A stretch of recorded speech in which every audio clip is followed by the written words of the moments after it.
totally identical.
I'm going to put a little bit of thin bearing oil on each of these and see if it soaks in. See how much grease, if any, is in here.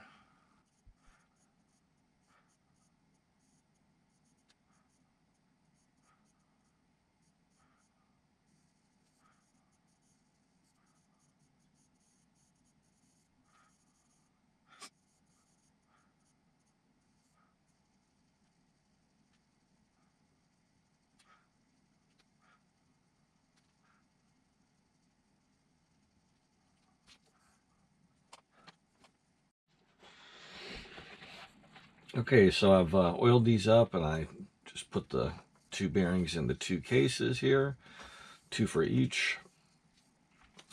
So our next step is 2.5 by 8 screws. Let's see.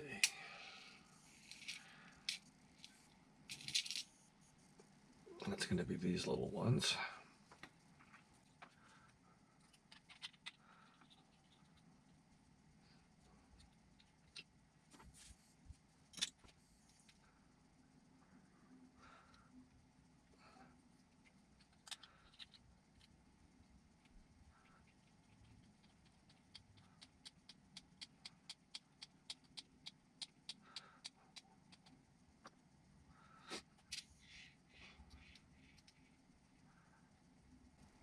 Take a second to make sure these teeny screws fit on your wrench, especially if you're using high quality tools like MIP.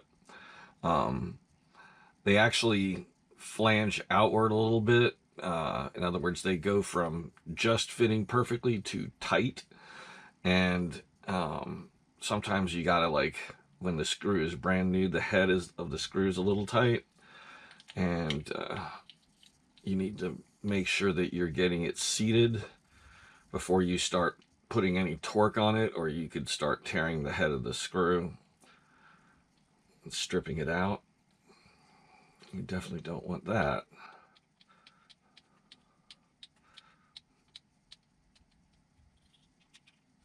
Okay. Now,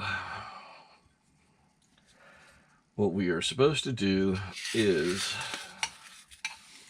put two shims on the gear side in between the ring gear here and our bearing, and one shim on this side. And then after we run it in a bit and break things in, we should be able to take out one of the two here and just have one on each side, so they say. So let us start with two. Also, make sure that you've actually got two and that you don't have like a third one stuck to one of them, because that can happen. These shims are very, very thin.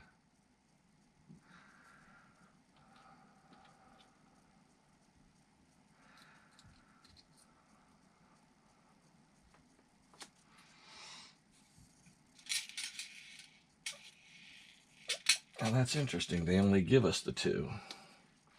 I wonder if they've made changes. I'm going to put one on each side then.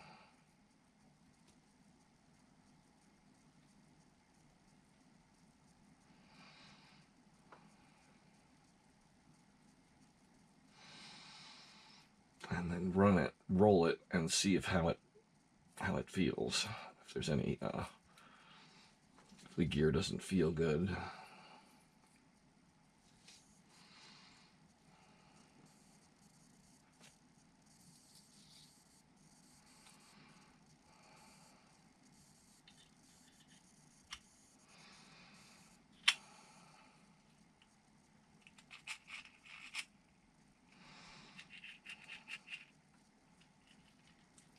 Sure feels good.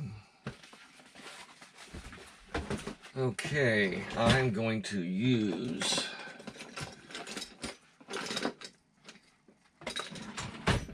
this awesome ProTech RC grease. It's called Premier White, and it's gear grease. And it is actually supposed to reduce noise. I really like it. I've used it on a lot of kits, and I've had no problems.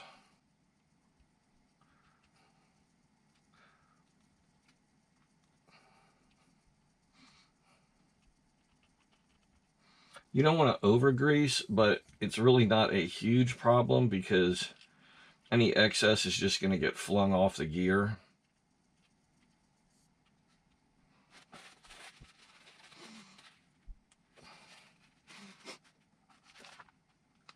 Now, they recommend good old black grease, and if that's all you've got, by all means use that. But don't use anything that's crazy thick. Try to stay within the parameters of the design. Don't try to be, you know, a backyard engineer and, you know, like take some heavy motor grease that you got out of your garage for your car or something like that. You're not going to get good results. You're more likely to do damage or just get bad performance.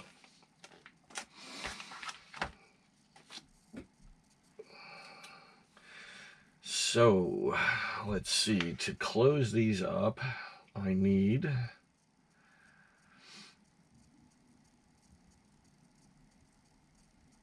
three 3x12s.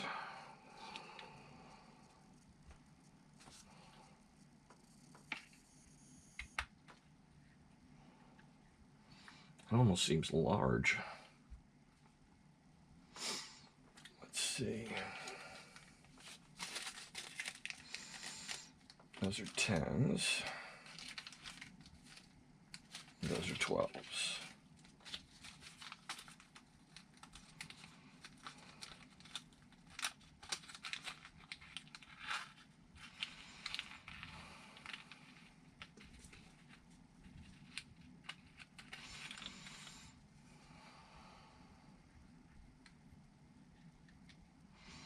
Nope, 12s are going to do it.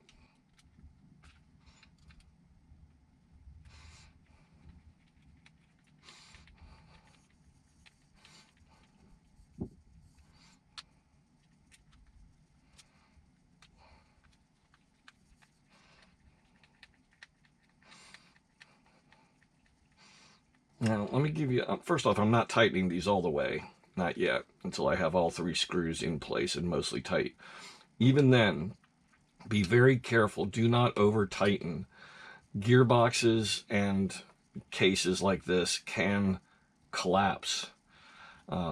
This bottom screw probably isn't a hazard, but these two here, left and right, could cause problems. If you tighten them too hard, you could cause binding. And then you're going to have a gear mesh issue, and you're going to try to fix it with shims, and you're not going to get it fixed because it's not coming from shims. It's coming from you collapsing the case. Now, in theory, once you let off on it, it should return to its normal size if you haven't done too much damage, but it may not. This is particularly important for like 2-wheel drive cars where you've got an actual transmission, multiple gears interacting across a large box that closes around them. So again, just get it snug. It doesn't need to be super tight. If it's not loose and rattling, it's not a problem, and you don't want it to be. I mean, you got to use your judgment at the same time. You know, like watch the little gaps, you know, where things meet up the seams.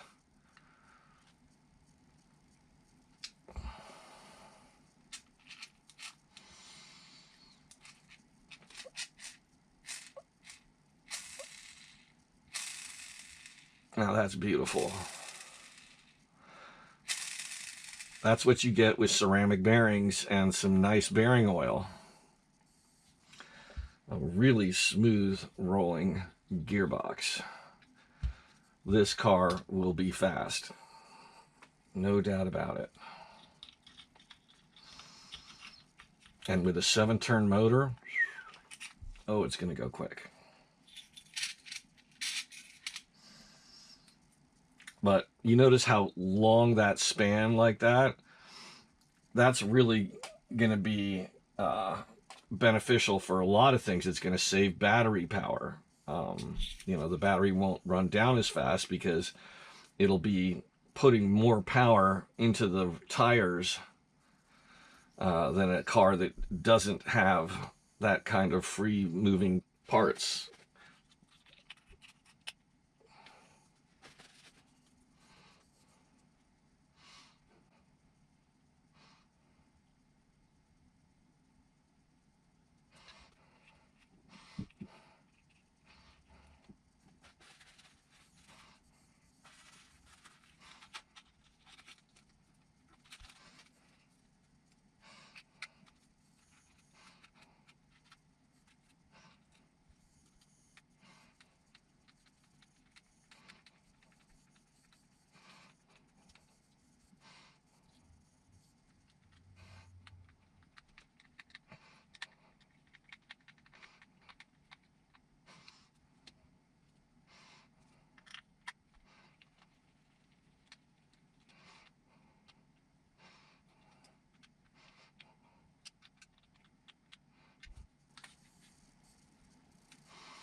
Beautiful.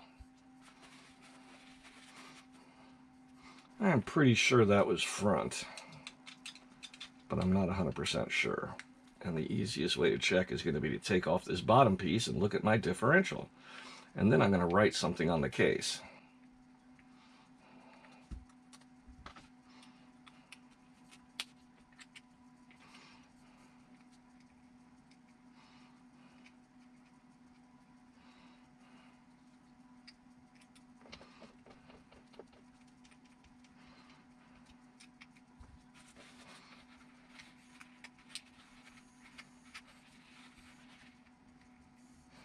Okay, rear. I was wrong. If I had trusted what I thought was correct, I would have been wrong. Should have just been able to spin the gears and tell the difference between the stiffness of the differential. That would have been good.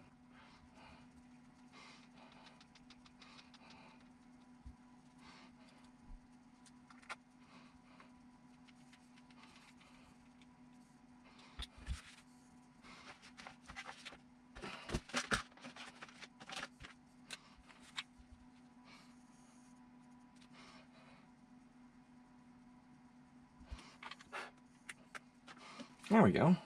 Nice and easy.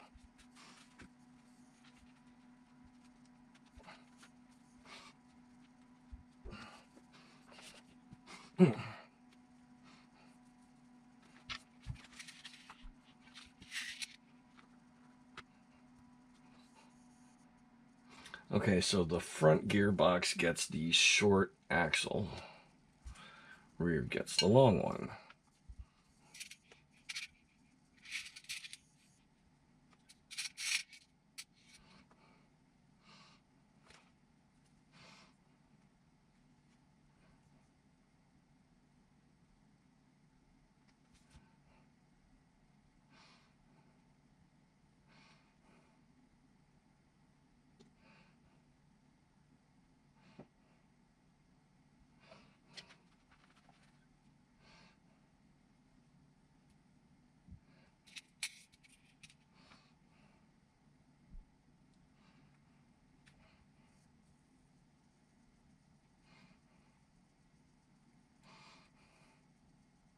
Now the pin will be held in place by the blue aluminum anodized cover here.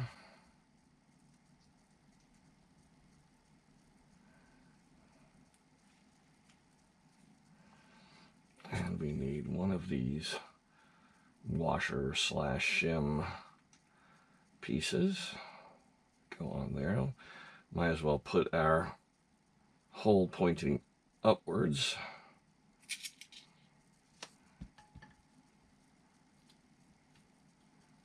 And let's get some Loctite on here.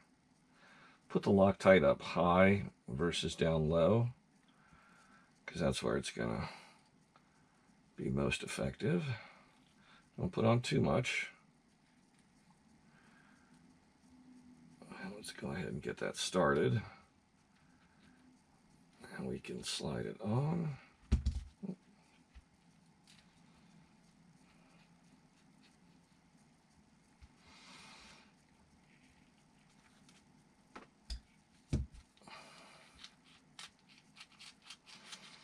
Nice. That's a very nice assembly. I like the way they've done that.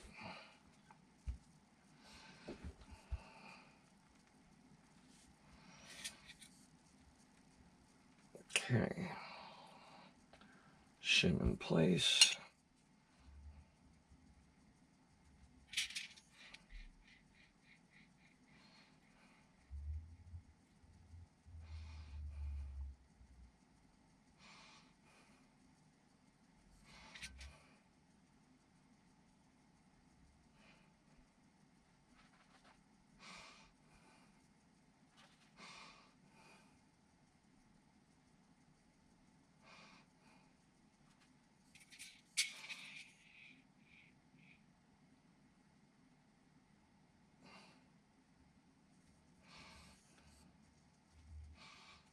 There we go.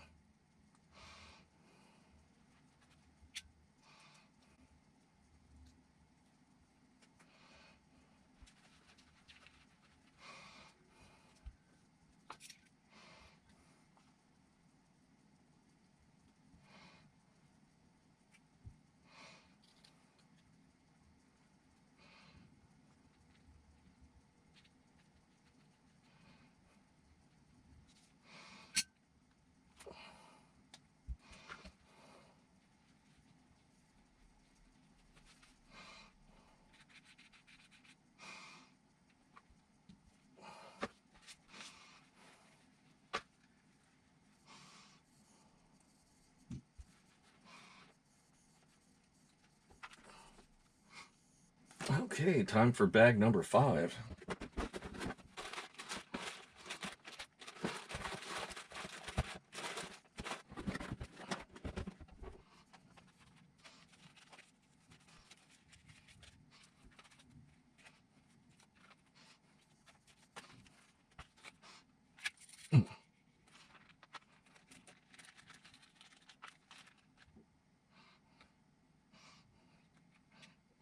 Okay, our rear gearbox gets this one little screw here.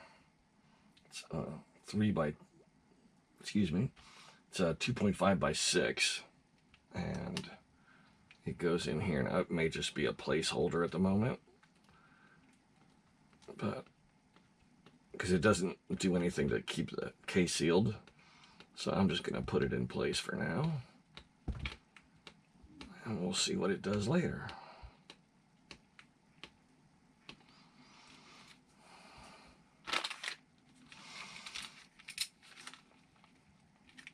And basically what I'm doing here, oh, this isn't going to work. This bag's got a hole in it. I'm going to take all the steel hardware, bag it up, and keep it in the parts box. If I lose some hardware or break a screw or something and need the replacement, I'll have it.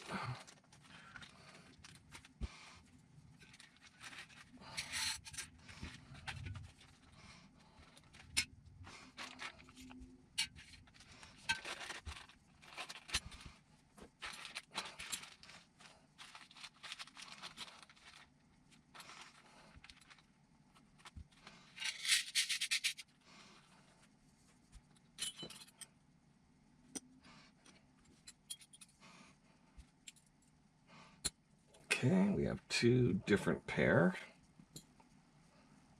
Okay, stock looks like it's +1 front and rear. I believe it's front and rear on here. Yes. As I said, I'm following a pro build to do my baseline, and I'm doing +2 in the rear and 0 in the front. So I'll need to make sure I've got parts for that. It should come with all of these.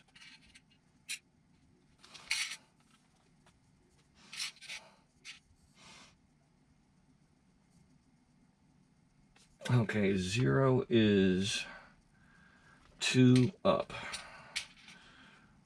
So 2 dots up and 2 dots. So,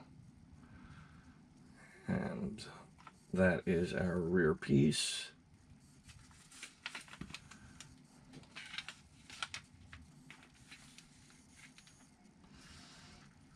Just by comparison.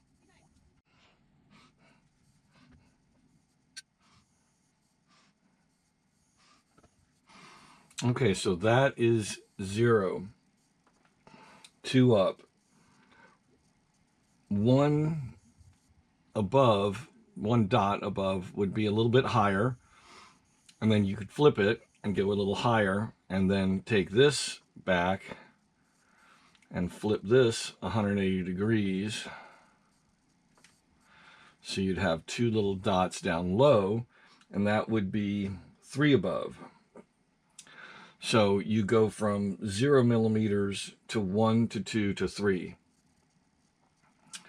So for my build, the front diff height is 0.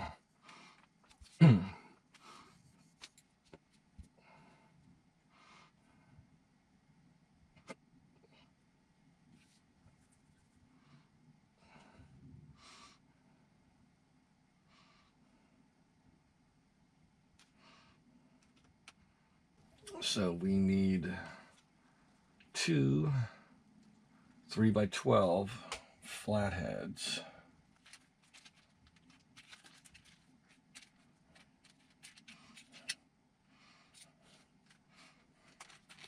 Maybe it's in here.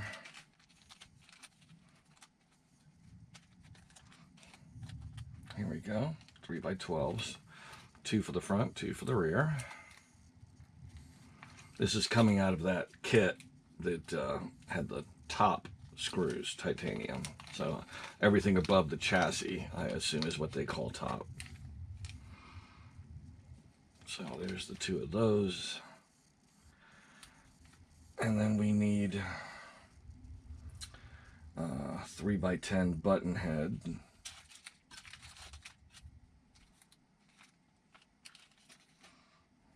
Here we go.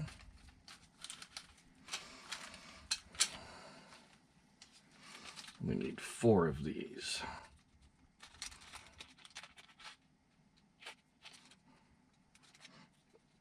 So basically what we have is 1 hole that's variable based on this piece here. And then we have 2 slotted holes. So this is our main anchor point that determines how high the diff is going to hang, and then these 2 points are our lower anchors that are slotted so the screws go wherever they need to. So let's see.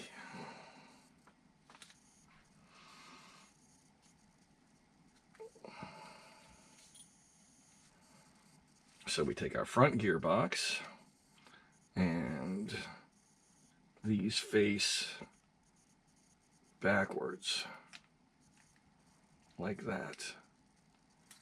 So 1, 2, 3.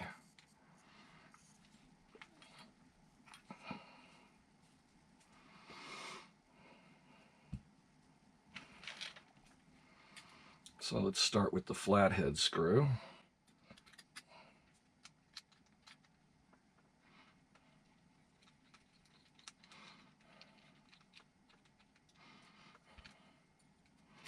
And then our 2 buttons.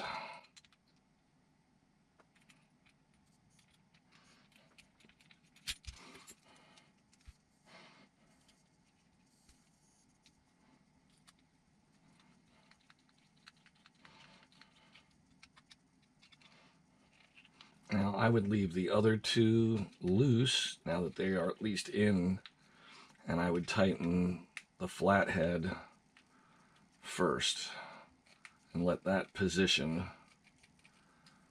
the aluminum piece, and then tighten the button heads. Now, wait a second, I saw a note here. Keep these screws a quarter turn loose until you install in the chassis and then recheck and tighten final. So, let's loosen them up a little bit.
Okay, we are using our upper shock mount.